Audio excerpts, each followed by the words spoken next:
ಇನ್ನು ತಮಿಳುನಾಡಿಗೆ ಕಾವೇರಿ ನೀರು ಬಿಡಿ ಅನ್ನುವಂಥದ್ರ ಬಗ್ಗೆ ಕಾವೇರಿ ನೀರು ನಿರ್ವಹಣಾ ಪ್ರಾಧಿಕಾರ ಹೇಳಿತ್ತು. ರಾಜ್ಯ ಸರ್ಕಾರ ನಾವು ನೀರು ಬಿಡೋದಕ್ಕೆ ಸಾಧ್ಯ ಇಲ್ಲ ಅಂತ ಹೇಳ್ತಾ ಇದ್ರು. ಕರ್ನಾಟಕದಲ್ಲಿ ಹೋರಾಟಗಳು ನಡೀತಾ ಇದ್ವು. ಕರ್ನಾಟಕ ಬಂದ್ಗೆ ಕರೆ ನೀಡಲಾಗಿತ್ತು. ತಮಿಳುನಾಡಿಗೆ ಈಗ ನೀರು ಬೇಕಿದೆ ಅಂತ ಹೇಳ್ಕೊಂಡು ಅವರು ಸುಪ್ರೀಂ ಕೋರ್ಟ್ಗೆ ಹೋಗೋದಕ್ಕೆ ತಯಾರಾಗಿದ್ರು. ಆದರೆ ತಮಿಳುನಾಡಿಗೆ ಈಗ ಒಂದಲ್ಲ ಎರಡಲ್ಲ 10,000 ಕ್ಯೂಸೆಕ್ ನೀರನ್ನು ತಮಿಳುನಾಡಿಗೆ ಬಿಡಲಾಗ್ತಾ ಇದೆ. ನಾಳೆ ಸರ್ವಪಕ್ಷ ಸಭೆಗೂ ಮೊದಲೇ ತಮಿಳುನಾಡಿಗೆ ನೀರು ಹರಿಯೋದಕ್ಕೆ ಶುರುವಾಗಿದೆ.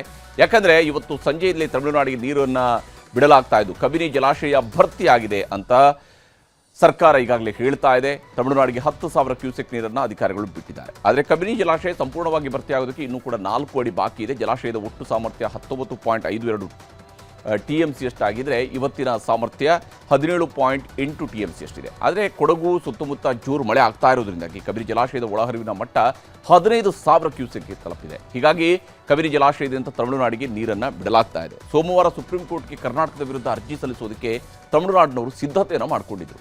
ಹೀಗಾಗಿ ಈಗ ರಾಜ್ಯ ಸರ್ಕಾರಕ್ಕೆ ವರುಣನ ಕೃಪೆಯಿಂದ ಕಾವೇರಿ ಮಾತೆ ಒಲಿದಿರೋದ್ರಿಂದಾಗಿ ಯಾವುದೇ ರೀತಿಯಾದಂಥ ಕಾನೂನು ತೊಡಕುಗಳಿಂದ ತಪ್ಪಿಸಿಕೊಳ್ಳೋದಕ್ಕೆ ರಾಜ್ಯ ಸರ್ಕಾರಕ್ಕೂ ಕೂಡ ಸುಲಭ ಆಗಿದೆ. ಇನ್ನೊಂದು ಕಡೆ ಬಿಜೆಪಿಯವರು ಕೂಡ ನಾಳೆ ಸರ್ವಪಕ್ಷ ಸಭೆ ನಡೆಸೋದಕ್ಕೂ CM DK ಶಿವಕುಮಾರ್ ಅವರು ಸಿದ್ಧತೆಯನ್ನು ಮಾಡ್ಕೊಳ್ತಾ ಇರುವಂತಹ ವಿಚಾರದಲ್ಲಿ ಮಾತನಾಡಿದ್ದಾರೆ. ನೀರು ಬಹುಶಃ ಒಂದು ಡ್ಯಾಮ್ ತುಂಬುವಂತ ಒಂದು ಪರಿಸ್ಥಿತಿ ಬಂದ್ಬಿಟ್ಟಿದೆ. ನೀರನ್ನು ನಾನು ಹಿಡ್ಕೊಳ್ಳೋಕೆ ಆಗುದಿಲ್ಲ. ನಾಳೆ ನಮ್ಮೆಲ್ಲ ಆಗಲೇ ತಮಿಳುನಾಡವರು ಸುಪ್ರೀಂ ಕೋರ್ಟ್ ಹೋಗ್ಲಿಕ್ಕೆ ತಯಾರು ಮಾಡ್ಕೊಂಡಿದ್ದಾರೆ ಅಂತೇಳಿ ಇವತ್ತು ಸ್ಟೇಟ್ಮೆಂಟ್ ಕೂಡ ಕೊಟ್ಟಿದ್ದಾರೆ. ಕಬಿನಿ ಇವತ್ತು ತುಂಬೋಗುತ್ತೆ. ಕಬಿನಿ 18.5 TMC ಅದರ ಕೆಪಾಸಿಟಿ.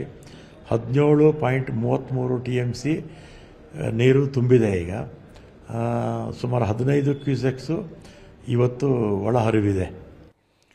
ಕಬಿನಿ ಜಲಾಶಯ ಭರ್ತಿಯಾಗಿದೆ, ಅದಕ್ಕಾಗಿ ನೀರು ಬಿಟ್ಟಿದ್ದೀವಿ ಅನ್ನುವಂಥದ್ದನ್ನು ಸರ್ಕಾರ ಈಗಾಗಲೇ ಹೇಳ್ತಾ ಇದೆ. ಆದರೆ ಪ್ರತಿಪಕ್ಷಗಳು ನೀರು ಬಿಟ್ಟಿದ್ದನ್ನು ಅಸ್ತ್ರವನ್ನು ಮಾಡಿಕೊಂಡು ಕೊಂಕು ತೆಗೆಯೋದಕ್ಕೆ ಶುರು ಮಾಡಿದ್ದಾರೆ. ಇನ್ನೊಂದು ಕಡೆ ನಾಳೆ ನಡೆಯುವಂತಹ ಸರ್ವಪಕ್ಷ ಸಭೆಗೂ ಬಿಜೆಪಿ ಕೂಡ ರೆಡಿ ಆಗ್ತಾ ಇದೆ. ನಾಳೆ ಬೆಳಗ್ಗೆ 11 ಗಂಟೆಗೆ ಮುಖ್ಯಮಂತ್ರಿ DK ಶಿವಕುಮಾರ್ ಅವರು ಸರ್ವಪಕ್ಷ ನಾಯಕರ ಸಭೆಯನ್ನು ಕರೆದಿದ್ದಾರೆ. ಕಾವೇರಿ ನೀರು ಹಂಚಿಕೆ ವಿಷಯದಲ್ಲಿ ಏನು ಮಾಡಬೇಕು, ಸರ್ಕಾರದ ಪಾತ್ರ ಏನು, ಪ್ರತಿಪಕ್ಷಗಳ ಸಲಹೆಗಳು ಏನೇನು, ಕಾನೂನು ಹೋರಾಟದ ಬಗ್ಗೆಯೂ ಕೂಡ ಸಲಹೆಗಳನ್ನು ಕೇಳೋದಕ್ಕೆ ಸಭೆಯನ್ನು ಕರೆದಿದ್ದಾರೆ. ಆದರೆ ಈಗ ಪರಿಸ್ಥಿತಿ ಏನು, ಸಭೆ ಕರೆಯುವಾಗ ಇದ್ದಾಗಿನ ಪರಿಸ್ಥಿತಿಗೂ ಇವತ್ತಿನ ಪರಿಸ್ಥಿತಿಗೂ ಬಹಳ ಭಿನ್ನವಾಗಿದೆ. ಯಾಕಂದರೆ ಸಭೆ ಕರೆದಾಗಿನ ಪರಿಸ್ಥಿತಿಯಲ್ಲಿ ನಮ್ಮಲ್ಲಿ ಯಾವುದೇ ಅಣೆಕಟ್ಟುಗಳಲ್ಲೂ ಕೂಡ ನೀರಿರಲಿಲ್ಲ, ಜಲಾಶಯಗಳಲ್ಲಿ ನೀರು ಇರಲೇ ಇಲ್ಲ. ಇಂತಹ ಸಂದರ್ಭದಲ್ಲಿ ನೀರು ಬಿಡದೆ ಹೇಗೆ ನಾವು ಕಾನೂನು ಹೋರಾಟ ಮಾಡಬೇಕು ಅನ್ನೋದು ಸರ್ಕಾರದ ಆದ್ಯತೆ ಆಗಿತ್ತು.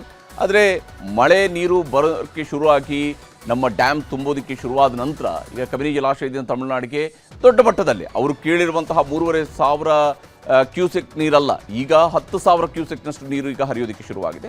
ಅಷ್ಟಲ್ಲದೆ ರಾಜ್ಯ ಸರ್ಕಾರ ಈಗಾಗಲೇ ಎಲ್ಲ ಕಾಲುವೆಗಳಲ್ಲೂ ಕೂಡ ನೀರನ್ನು ಹರಿಸೋದಕ್ಕೆ ಶುರು ಮಾಡಿದ್ದು, ಎಲ್ಲ ಕೆರೆಗಳನ್ನು ತುಂಬಿಸೋದಕ್ಕೂ ಕೂಡ ಮುಂದಾಗಿದೆ. 15,000ದಷ್ಟು ಒಳ ಹರಿವು ಇರೋದ್ರಿಂದಾಗಿ ಕಬಿನಿ ಜಲಾಶಯವನ್ನು ಕೂಡ ತುಂಬಿಸ್ಕೊಳ್ಳೋದಕ್ಕೆ ಕರ್ನಾಟಕಕ್ಕೆ ಸಾಧ್ಯ ಆಗುತ್ತೆ. ಜೊತೆಗೆ KRS ಜಲಾಶಯಕ್ಕೇನು ಬಿಜೆಪಿ ನಾಯಕರು ಮುತ್ತಿಗೆ ಹಾಕಿದ್ರು, ಪ್ರತಿಭಟನೆಯನ್ನು ಕೂಡ ಮಾಡಿದ್ರು. ಈಗ ಪರಿಸ್ಥಿತಿ ಹೇಗಿದೆ ಅಂತ ಹೇಳಿದ್ರೆ KRS ಜಲಾಶಯಕ್ಕೂ ಕೂಡ ನೀರು ಹರಿದು ಬರ್ತಾ ಇದೆ. ಯಾಕಂದರೆ ಹಾರಂಗಿ ಜಲಾಶಯ ಈಗಾಗಲೇ ತುಂಬಿರೋದ್ರಿಂದಾಗಿ ನೀರು ಹರಿದು ಬರ್ತಾ ಇದೆ. ತಮಿಳುನಾಡಿಗೆ ಕಾವೇರಿ ಬಿಟ್ಟರೆ ಸರ್ವಪಕ್ಷ ಸಭೆಗೆ ಹೋಗೋದಿಲ್ಲ ಅನ್ನುವಂತಹ ಮಾತುಗಳನ್ನೆಲ್ಲ ಮೊದಲಿಗೆ ಹೇಳಿದರು. ಆದರೆ ಈಗ ಸರ್ವಪಕ್ಷ ಸಭೆಗೆ ಹೋಗದೇ ಇದ್ದರೆ ಅದು ಸಮಸ್ಯೆ ಆಗುತ್ತೆ ಅನ್ನುವಂಥದ್ದು ಬಿಜೆಪಿಯವರು ಕೂಡ ಗೊತ್ತು ಇದ್ದೇ ಇದೆ. ಹೀಗಾಗಿ ನಾಳೆ ಬಿಜೆಪಿ ಉಸ್ತುವಾರಿ ರಾಧಾಮೋಹನ್ ದಾಸ್ ಅಗರ್ವಾಲ್ ಉಪಸ್ಥಿತಿಯಲ್ಲಿ ಬಿಜೆಪಿಯ ಕೋರ್ ಕಮಿಟಿ ಸಭೆ ನಡೆಯುತ್ತೆ. ಅದಾದ ನಂತರ ಸರ್ವಪಕ್ಷ ಸಭೆಯಲ್ಲಿ ಏನೆಲ್ಲ ಚರ್ಚೆ ಮಾಡಬೇಕು ಅನ್ನೋದ್ರ ಬಗ್ಗೆ ಬಿಜೆಪಿಯವರು ಕೂಡ ನಿರ್ಧಾರ ಮಾಡಿಕೊಂಡು ನಂತರ ಸರ್ವಪಕ್ಷ ಸಭೆಗೆ ಬಿಜೆಪಿ ನಾಯಕರು ಹೋಗೋದಕ್ಕೆ ತಯಾರಾಗಿದ್ದಾರೆ. ಅವರೇ ಸಲಹೆ ಕೊಟ್ಟಿದ್ದು ಆಲ್ ಪಾರ್ಟಿ ಮೀಟಿಂಗ್ ಕರಿಬೇಕು, ಇನ್ನ ನೀರು ಬಿಟ್ಟಿಲ್ಲ. ಆದ್ರೆ ಸಾಯಂಕಾಲದಷ್ಟೊತ್ತಿಗೆ ನೀರು ಬಹುಶಃ ಒಂದು ಡ್ಯಾಮ್ ತುಂಬುವಂತ ಒಂದು ಪರಿಸ್ಥಿತಿ ಬಂದ್ಬಿಟ್ಟಿದೆ. ನೀರನ್ನು ನಾನು ಹಿಡ್ಕೊಳಕ್ಕೆ ಆಗುದಿಲ್ಲ. ಆದ್ರೆ ವಿರೋಧ ಪಕ್ಷದವ್ರಿಗೆ ಚರ್ಚೆ ಮಾಡಿ, ಕಾನೂನು ತಜ್ಞರ ಚರ್ಚೆ ಮಾಡಿ ನಾಳೆ ತೀರ್ಮಾನವನ್ನ ಮಾಡ್ತೀವಿ. ನಮ್ಮ ಪಕ್ಷದ ಎಲ್ಲ ವರಿಷ್ಠರು ನಿಶ್ಚಯನ ಮಾಡ್ತಾರೆ.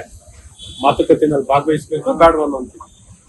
ನಮ್ಮ ರಾಜ್ಯಾಧ್ಯಕ್ಷರು ಮತ್ತು ಕೆಲವರು ಏನು ನಿರ್ಧಾರವನ್ನ ತಗೊಳ್ತಾರೆ ಅನ್ನೋಂಥ ಆಧಾರವಾಗಿ ಮಾತುಕತೆಯಲ್ಲಿ ಭಾಗವಹಿಸ್ತಾರೆ. ಇನ್ನೊಂದನ್ನು ನಾವು ನೋಡಬೇಕಾಗುತ್ತೆ. ಒಂದು ಕಡೆ ಮಳೆ ಬರ್ತಾ ಇದೆ, ಇನ್ನೊಂದು ಕಡೆಯಲ್ಲಿ ಜಲಾಶಯಗಳಿಗೂ ಕೂಡ ನೀರು ಹರಿದು ಬರ್ತಾ ಇದೆ. ಮತ್ತೊಂದು ಕಡೆ ನಾಳೆ ಸರ್ವಪಕ್ಷ ಸಭೆಗೆ CM ಅವರು ಆಹ್ವಾನವನ್ನು ಕೊಟ್ಟಿದ್ದಾರೆ. ಇಷ್ಟೆಲ್ಲರ ಮಧ್ಯೆ ರೈತರ ಹೋರಾಟ ಇವತ್ತು ಕೂಡ ಮುಂದುವರೆದಿತ್ತು. ಯಾಕಂದರೆ ಕಾವೇರಿ ನೀರನ್ನು ತಮಿಳುನಾಡಿಗೆ ಬಿಡಬಾರ್ದು ಅಂತ ರಾಜ್ಯದ ಹಲವೆಡೆಯಲ್ಲಿ, ಯಾಕಂದರೆ ಇದೆಲ್ಲ ಮೊನ್ನೆಯಿಂದ ಏನು ಪ್ಲಾನ್ ಮಾಡ್ಕೊಂಡಿದ್ರು ಅದರ ಮುಂದುವರೆದ ಭಾಗವಾಗಿ ಈ ಹೋರಾಟಗಳನ್ನು ಬೇರೆ ಬೇರೆ ಕಡೆಗಳಲ್ಲಿ ಮಾಡಲಾಗಿದೆ. ಹಾಸನದಲ್ಲಿ ಕರ್ನಾಟಕ ರಕ್ಷಣಾ ವೇದಿಕೆಯವರು ಜಿಲ್ಲಾಧಿಕಾರಿಗಳ ಕಚೇರಿ ಬಳಿಯಲ್ಲಿ ಪ್ರತಿಭಟನೆಯನ್ನು ಮಾಡಿದರು. ಕರ್ನಾಟಕದ ಜಲಾಶಯಗಳು ತುಂಬೋ ತನಕ ನಾವು ತಮಿಳುನಾಡಿಗೆ ನೀರು ಹರಿಸಬಾರದು. ಒಂದು ವೇಳೆ ಕರ್ನಾಟಕದ ಜಲಾಶಯಗಳು ತುಂಬೋದಕ್ಕಿಂತ ಮುಂಚಿತವಾಗಿ ತಮಿಳುನಾಡಿಗೆ ನೀರನ್ನು ಹರಿಸಿದರೆ ರಾಜ್ಯಾದ್ಯಂತ ಹೋರಾಟ ನಡೆಸ್ತೀವಿ ಅನ್ನೋಂಥ ಎಚ್ಚರಿಕೆಯನ್ನು ಕನ್ನಡ ಪರ ಸಂಘಟನೆಗಳವರು ಕೊಡ್ತಾ ಇದ್ದಾರೆ. ಇನ್ನು ಚಾಮರಾಜನಗರ ಜಿಲ್ಲಾ ರೈತ ಹಿತರಕ್ಷಣಾ ಸಮಿತಿಯವರು ಕೂಡ ಚಾಮರಾಜೇಶ್ವರ ಪಾರ್ಕ್ನಿಂದ ಭುವನೇಶ್ವರಿ ವೃತ್ತದವರೆಗೆ ಮೆರವಣಿಗೆಯನ್ನು ನಡೆಸಿದ್ದಾರೆ. ನಮಗೆ ಕುಡಿಯೋದಕ್ಕೆ ನೀರಿಲ್ಲ, ತಮಿಳುನಾಡಿಗೆ ಬೆಳೆ ಬೆಳೆಯೋದಕ್ಕೆ ನೀರು ಬಿಡೋದು ಎಷ್ಟು ಸರಿ ಅನ್ನುವಂತಹ ಪ್ರಶ್ನೆಯನ್ನು ರೈತರಲ್ಲಿ ಕೂಡ ಎತ್ತಿದ್ರು. ರಾತ್ರೋರಾತ್ರಿ ತಮಿಳುನಾಡಿಗೆ ನೀರು ಬಿಡುಗಡೆ ಮಾಡಿ ರಾಜ್ಯದ ರೈತರಿಗೆ ಅನ್ಯಾಯ ಮಾಡ್ತಾ ಇದೆ ಸರ್ಕಾರ ಅನ್ನುವಂಥ ಆಕ್ರೋಶಗಳೆಲ್ಲವೂ ಕೂಡ ವ್ಯಕ್ತವಾಗಿತ್ತು. ತಮಿಳುನಾಡಿನ ಮುಖ್ಯಮಂತ್ರಿ ವಿಜಯ್ ಅವರ ಭಾವಚಿತ್ರ ಸುಡೋದಕ್ಕೂ ಕೂಡ ಇವತ್ತು ಯತ್ನವನ್ನು ರೈತ ಹೋರಾಟಗಾರರು ಮಾಡೋದಕ್ಕೆ ಮುಂದಾಗಿದ್ದರು. ಇನ್ನು ದಾವಣಗೆರೆಯಲ್ಲಿ ರಾಜ್ಯ ರೈತ ಸಂಘದಿಂದ ಜಯದೇವ ವೃತ್ತದಲ್ಲೂ ಕೂಡ ಪ್ರತಿಭಟನೆಯನ್ನು ನಡೆಸಲಾಗಿತ್ತು. ತಮಿಳುನಾಡಿಗೆ ನೀರು ಬಿಡಬಾರದು, ಈ ಹಿಂದೆ ಸಿಎಂ ಆಗಿದ್ದಾಗ ಬಂಗಾರಪ್ಪನವರಂತೆ ಸುಗ್ರೀವಾಜ್ಞೆಯನ್ನು ಹೊರಡಿಸಿ ಡಿ.ಕೆ. ಶಿವಕುಮಾರ್ ಅವರು ನೀರು ಬಿಡೋದನ್ನು ನಿಲ್ಲಿಸಬೇಕು ಅಂತ ಆಕ್ರೋಶವನ್ನು ಹೊರಹಾಕಿದರು. ಇದೆಲ್ಲದರ ಮಧ್ಯೆ ರಾಮನಗರದಲ್ಲಿ ಕರ್ನಾಟಕ ಬಂದ್ಗೆ ಸಹಕರಿಸಿ ಅಂತ ವಾಟಾಳ್ ನಾಗರಾಜ್ ಅವರು ಜನರಲ್ಲಿ ಮನವಿಯನ್ನು ಮಾಡಿದ್ದಾರೆ. ಬಹಳ ಗಂಭೀರವಾದಂಥ ಹೋರಾಟ 13ನೇ ತಾರೀಕು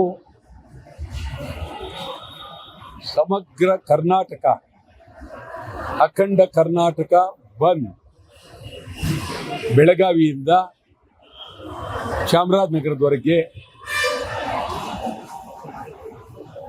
ಮಂಗಳೂರಿನಿಂದ ಕೋಲಾರದವರೆಗೆ ಅದ್ಭುತವಾದ ಬಂದ್.